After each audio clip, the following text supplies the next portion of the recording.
हरे कृष्ण कृष्ण कृष्ण हरे हरे हरे राम राम राम हरे हरे। श्रील प्रभुपाद की जय, गुरु गौरांग की जय। तो आज हम बहुत सुंदर लीला श्रवण करेंगे। इस लीला का विषय है श्री राधा रानी का मान भंजन।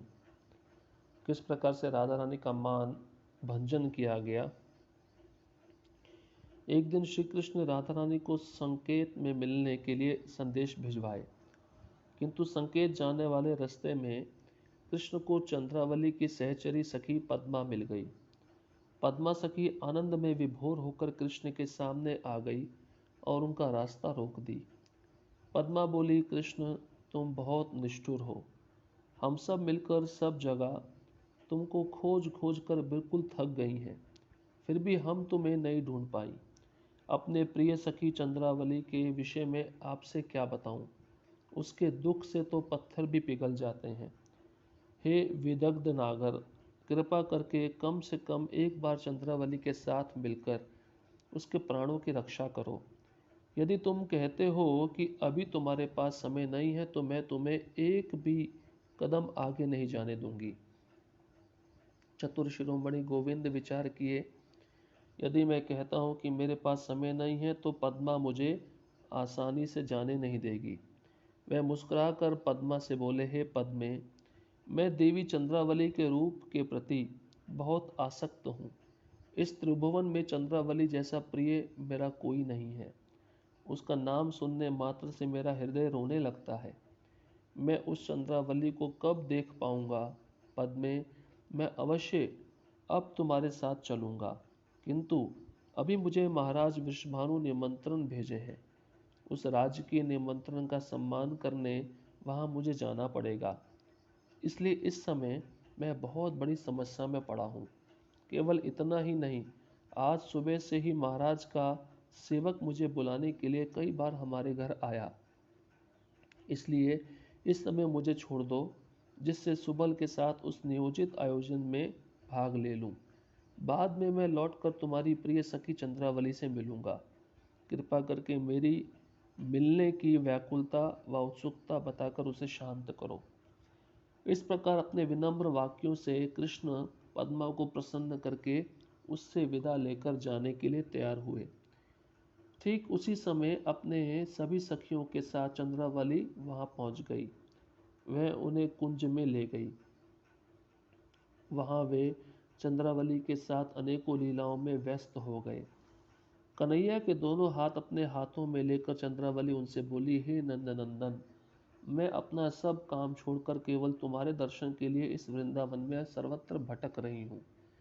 कभी आपका दर्शन मिल पाता है, कभी नहीं मिलता। जिस दिन आपको देखने का सुयोग मिलता है, उस दिन चारों पहर एक पल के समान बीत जाता है।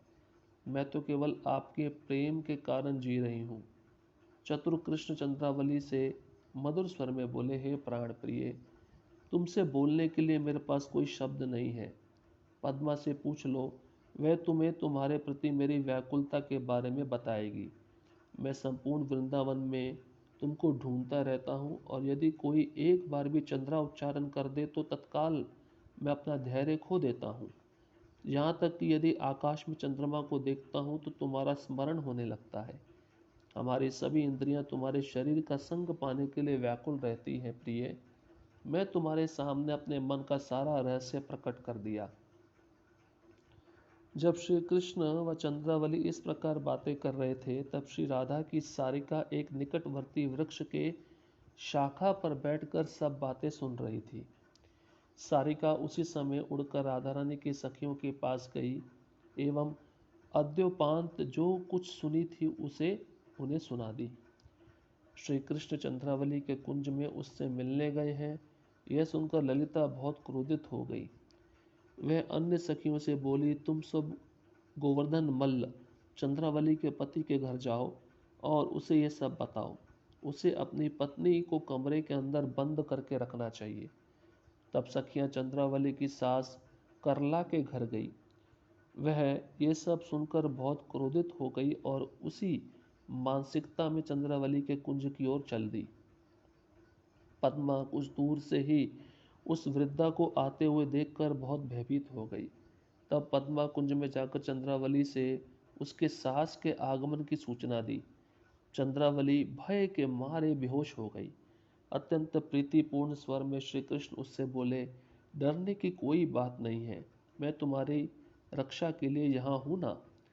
इतना कहकर कृष्ण क्षण भर में कात्यायनी देवी का रूप धारण कर लिए। चंद्रावली की सखियां कृष्ण के इस रूप का दर्शन करके बहुत खुश हुई। उसी बीच करला वहां अत्यंत क्रोधित अवस्था में पहुंची और बोली, अब मैं तुम लोगों की मानसिकता समझी। तुम लोग प्रतिदिन मेरी पुत्र वधू को लेकर दूसरे पुरुषों से संग पाने के लिए सारे वन में भटकती फिर रही हो। इसके लिए आज मैं तुम सबको उचित दंड दिलवाने की व्यवस्था करूंगी। वृद्धा से यह सुनकर पद्मा बोली, तुम ये सब कठोर शब्द क्यों बोल रही हो? हम तुम्हारी पुत्र वधू को यहाँ कात्यायनी देवी की पूजा करने के लिए लाई हैं। यहाँ देखो, तुम्हारे पुत्र के मंगल के लिए कितनी भक्ति भाव के साथ तुम्हारी पुत्र वधू कात्यायनी देवी की पूजा कर रही है। देवी यहाँ अपने साक्षात स्वरूप में विराजमान थी, किंतु तुमको देखकर वह मूर्ति रूप में बदल गई। करला ये सब देखकर बहुत प्रसन्न हुई एवं सभी सखियों को आशीर्वाद दी। चंद्रावली अपने सास को प्रणाम की। करला चंद्रावली को आशीर्वाद देकर उसे बहुत स्नेहपूर्वक अपने घर वापस ले गई। उसके चले जाने के बाद सुबल बोला, है सर्वश्रेष्ठ इंद्रजाली, आज तुम्हारा इंद्रजाल विद्या सफल हो गया।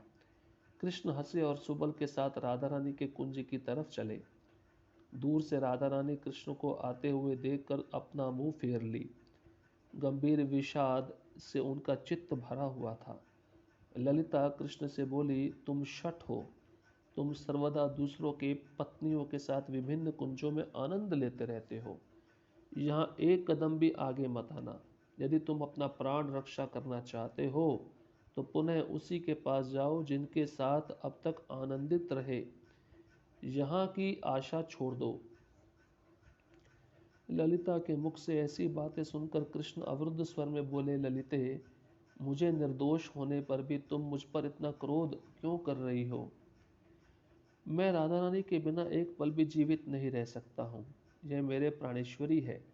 राधा का नाम, रूप एवं गुणावली मेरे आत्मा का प्राण स्वरूप है। तुम मेरी अनुराधा हो, कृपा कर मुझे इस विपद से बचाओ। ललिता से इस प्रकार निवेदन करके कृष्ण हाथ जोड़े हुए राधा के पास गए और उनके चरण कमलों के पास बैठ गए। फिर अपने नेत्रों से गिरते हुए आंसुओं से राधा रानी के चरण सरोज को भिगोने लगे।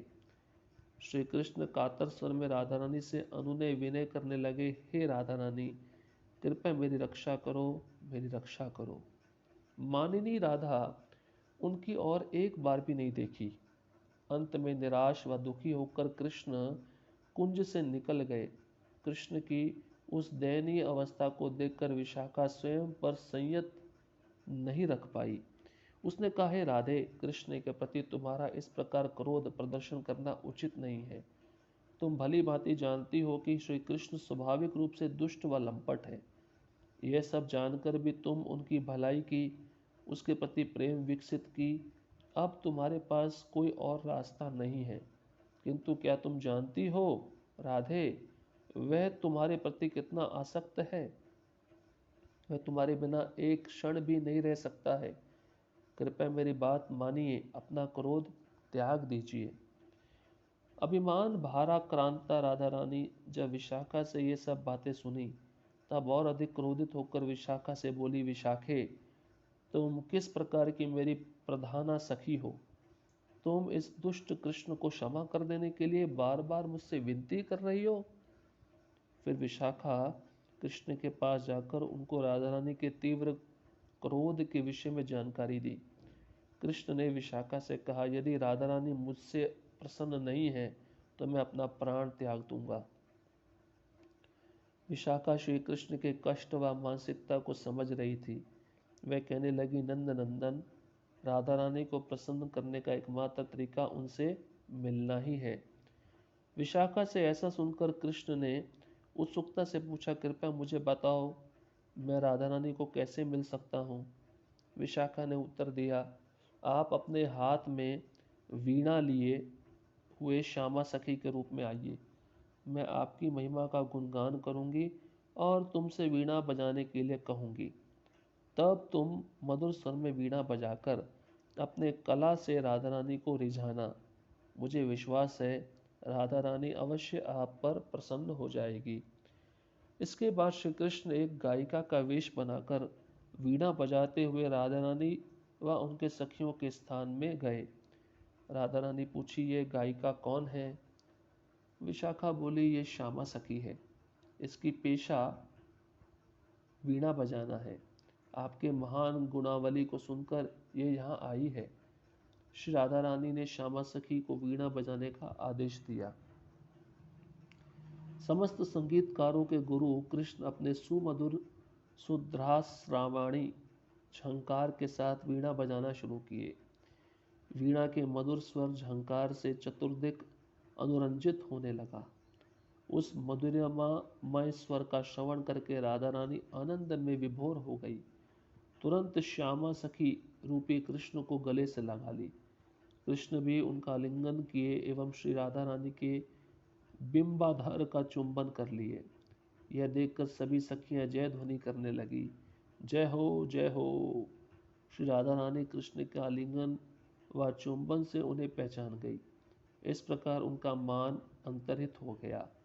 यह लीला बरसाना के निकट मानगढ़ में हुई थी।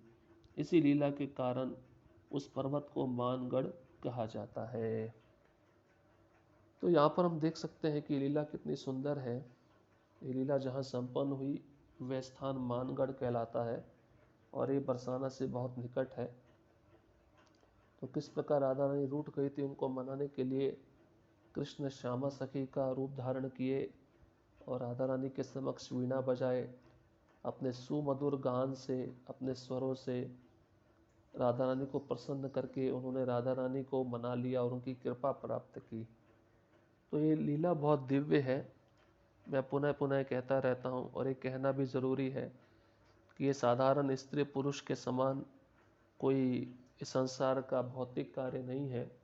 ये सब गोलोक वृंदावन की लीलाएं हैं। श्रीमती राधा रानी का शरीर दिव्य है, सच्चिद आनंद पूर्ण है। कृष्ण का शरीर भी दिव्य है, सच्चिद आनंदमय पूर्ण है। और साथ ही साथ सभी सखियों का शरीर भी सच्चिद आनंदमय पूर्ण है। तो उस शरीर में जो भी लीला की जाती है वह अपनी संतुष्टि के लिए नहीं की जाती, वो केवल कृष्ण को प्रसन्न करने के लिए की जाती है।